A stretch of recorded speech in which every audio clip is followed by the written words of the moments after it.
উজনি অসমৰ বিশেষকৈ অসম অৰুণাচল সীমান্তৰ দুৰ্গম এলেকাসমূহত দুৰ্গল অঞ্চলসমূহক আলফা তথা বিভিন্ন উগ্ৰপন্থী সংগঠনসমূহে নিৰাপদৰ আশ্ৰয়স্থল হিচাপে ব্যৱহাৰ কৰি অহাৰ সময়তে আন এক চাঞ্চল্যকৰ অপহৰণ কাণ্ড এইবাৰ সংঘটিত হৈছে অসম অৰুণাচল সীমান্তত। অৰুণাচলৰ চাংলাং জিলাৰ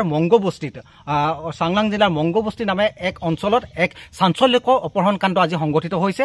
3জনকৈ কয়লা শ্ৰমিকক আজি অপহৰণ কৰা হৈছে। কোনো দুষ্কৃতিকাৰী কোনো তথা সন্দেহজনক উগ্ৰপন্থী সংগঠনে 3জনকৈ কয়লা শ্ৰমিকক অপহৰণ কৰিছে। জ্ঞান থাপা, সঞ্জয় নাৰ্জাৰী আৰু লেখক বৰা নামে 3জন কয়লা শ্ৰমিকক সন্দেহজনক উগ্ৰপন্থী সংগঠনে আজি অপহৰণ কৰা কাণ্ড এক চাঞ্চল্যকৰ সৃষ্টি কৰিছে সমগ্ৰ উজনি অসমত।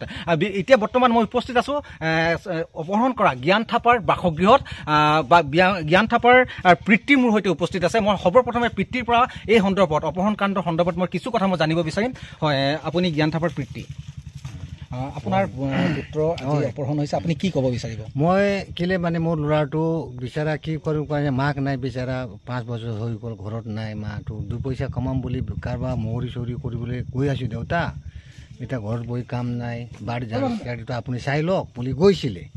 এতিয়া যোৱা সময়তে এতিয়া কি ক'লে মানে গৈছিলে, পিছত শুনিলোঁ এতিয়া ক'ত কাছিলে মহৰি কাম কৰি আছোঁ বুলি কৈছে। নাই, গাঁৱৰ ল'ৰা আছে মহৰি কাম কৰি আছে, লোকৰ কাম কৰি আছে। মইতো এইটো নাজানো, মইতো নাযাওঁগৈ ঘৰৰ পৰা। মইতো ঘৰ বাৰী এটা সৰু ভাই আছে, তাক চাই কিনে বহি আছোঁ ঘৰত। এইটো মই চাইছোঁ, এইটো কথাটো শুনি কিনে ভাল লগা নাই, বেয়া লাগি আছে। এইটো একদম এতিয়া ভাত পানী খোৱা নাই আজি মই এটা কথা পঞ্চায়তে মই উল্লেখ কৰিব বিচাৰিছোঁ যে উজনি অসমৰ বিশেষকৈ অসম অৰুণাচল সীমান্তৰ যি দুৰ্গম এলেকাসমূহ আছে, এই দুৰ্গম এলেকাসমূহক কিন্তু বিভিন্ন উগ্ৰপন্থী দল সংগঠনসমূহে বিভিন্ন সময়ত নিৰাপদা আশ্ৰয়স্থল হিচাপে ব্যৱহাৰ কৰি আহিছে। আন এটা কথা ক'ব লাগিব যে আলফাৰ যে উজনি অসমত যে আলফাৰ সাংগঠনিক স্থিতি যে প্ৰবল শক্তিশালী, সেই কথা কিন্তু বিভিন্ন সময়ত অসম আৰক্ষীৰ লগতে বিভিন্ন পক্ষই কিন্তু দাবী উত্থাপন কৰি আহিছিল। আৰু এই দাবীত যেন এতিয়া সত্যক প্ৰতিবন্ধ কৰিলে এনেসমূহ এই অপহৰণ কাণ্ডই যেন সত্যক প্ৰতিবন্ধ কৰি তুলিবলৈ সক্ষম হৈছে। মই পিতৃৰ পৰা আন এটা কথা জানিব বিচাৰিম, আপোনাৰ পুত্ৰ কেতিয়াৰ পৰা এই কয়লা ব্যৱসায়ীৰ লগত জড়িত? এইটোতো কেলে মানে লোকৰ মহৰিৰ কাৰণে কৰিছিলে, যোৱাটো মোক কৈছে মহৰি কৰি আছোঁ বুলি কৈছে। তেতিয়াহ'লে হয় যা, ঘৰতো কাম ধাম নাই, মইতো বাৰী ঝাৰি চাই আছোঁ।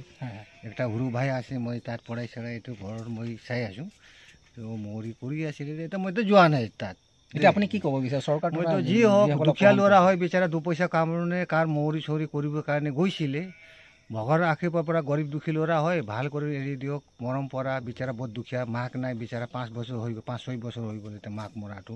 এতিয়া মই দুখত আছোঁ। এতিয়া মোৰ ঘৰৰ ছোৱালী নাই, 3টা ল'ৰা আছিলে, একটা বেংগলৰতে কাম কৰিবলৈ গৈছে, একটা 2 পইচা কাম কৰিবলৈ কাৰণে মহৰি চহৰি কৰিম দেউতা বুলি গৈছিলে। আজি এনেকৈ কথা শুনি কিনে বহুত বেয়া লাগিলে মোক। আজি ভাত পানী খোৱা নাই। এইটো কৰি কিনে যোনেবি ধৰি কিনে লৈ গৈছে, ভাল কৰি কিনে দুখীয়া ল'ৰা এৰি দিয়ক, ভগৱান আশীৰ্বাদ পৰা ধৰ্ম হ'ব আপোনাৰ চব। মই এইটোৱে কথা বিচাৰোঁ, এইটো ক'বলৈ পাওঁ। হয়, পিতৃৰ এটাই আহ্বান যে যি উগ্ৰপন্থী সংগঠনে তেওঁ পুত্ৰক নিনিয়ক কিয়, যেনেধৰণে লৈ গৈছে সুস্থ অৱস্থাত সুশৰীৰে যাতে পুনৰ পুত্ৰক মোকলাই দিয়ে, পিতৃয়ে তাৰ বাবে আহ্বান জনাইছে। মাৰ্ঘেৰিটাৰ পৰা মই উজ্জ্বল চৌধুৰী, ND24।